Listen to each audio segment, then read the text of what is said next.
ఈయనేమో దావీదు గారేమో దేవదారు పురాణాలతో కట్టిన నగరం ముందు ఉంటున్నాడట. దేవుని మందసమేమో డేరాలో ఉందట. అది దావీదు గారికి నచ్చల. దావీదు గారికి దేవుని మందసము డేరాలో ఉందో దావీదు గారికి నచ్చల. నేనేంటి ఇంత హై స్థాయిలో ఉన్నాను, నా కుటుంబం ఏంటి ఇంత హై స్థాయిలో ఉంది, నా ఇల్లు ఎంత అంగరంగ వైభవంగా ఉంది, నేను నివసిస్తున్న ప్రాంతం ఏంటి ఇంత తలతల తెలిసిపోతుంది, నన్ను పుట్టించిన నా దేవుని మందసం ఏంటి డేరాలో ఉందని. పిలిచిన దేవుని గురించి ఎలా ఆలోచించాలి? పిలిచిన దేవుని గురించి ఎలా ఆలోచించాలి? మనం దావీదు ఆలోచించాలి. దేవునికి మందిరం ఉందా? దేవునికి మందిరం ఉందా? దేవుని మందిరంలో ఉండవలసిన మందసము డేరాలో ఉంది. డేరాలో ఉంది.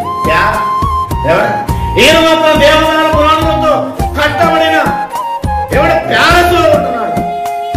బయట నుంచి కింద చూస్తే దేవుని మందసం డేరాలో నిద్రలా పట్టింది భక్తుడికి. భక్తుడికి నిద్ర